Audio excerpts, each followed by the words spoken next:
Alright guys and girls, it's been a while, but I'm back for another update showing you how it's going in my tank.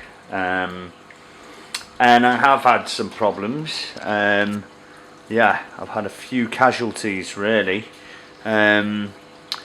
Basically I suspect, but I'm not 100% sure, my big snail, sea hare Roger, I think, well, I've not seen him for a while. I think he started a chain reaction where I believe he died behind the rocks, and I think this led to an increase in phosphates, which, if you look at the sandbed here,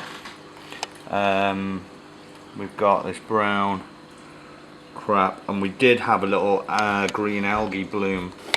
Trying to focus here for you. Did have a green algae bloom at one point, and that then turned to this brown stuff, and then the rocks started to get, as you can look here and see, we've got this brown stuff appearing all over this rocks.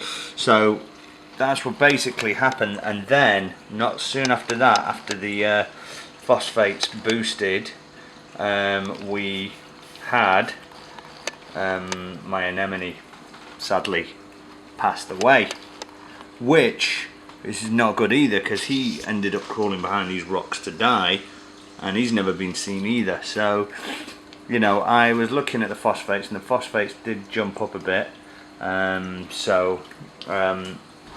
Installed, well, I always had a phosphate reactor actually. I got a slightly bigger one.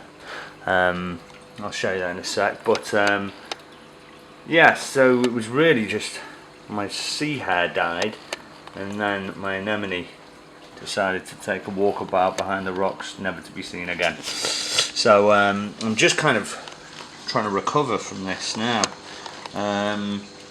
So I performed a couple of water changes. I got a slightly bigger phosphate reactor to deal with it, and I've just also noticed that the nitrates were creeping up quite rapidly, up to, well, about 5 parts per million, which some of you might say that's not actually a lot, but at the end of the day, if you see this green hair algae growing inside the rocks there, if it's enough to cause that, and bearing in mind that the refugium down here will be eating some of that.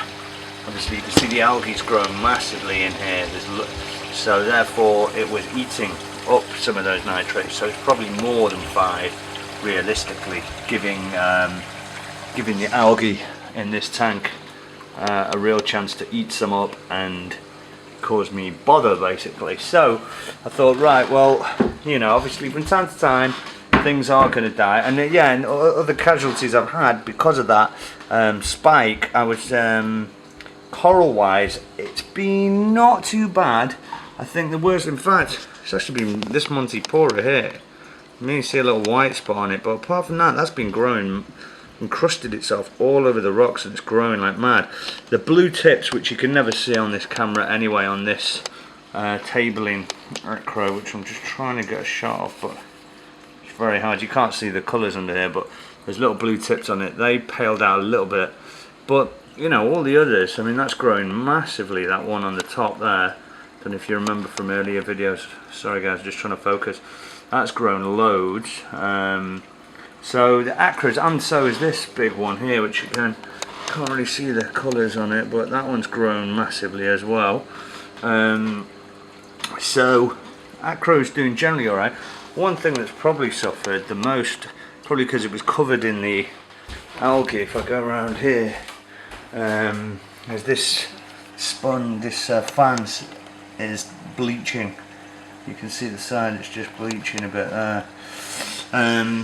So fish wise, everything's alright really. In fact, my regal tank, my hippo tank, has grown massively. You can't see there in comparison because he's far away, but he was smaller than the chromies when I got him. If I go around the other side, he's basically, let's get him out. I mean, he's big now. It's like he was a tiny little tiddler when I first got him. So he's doing nice.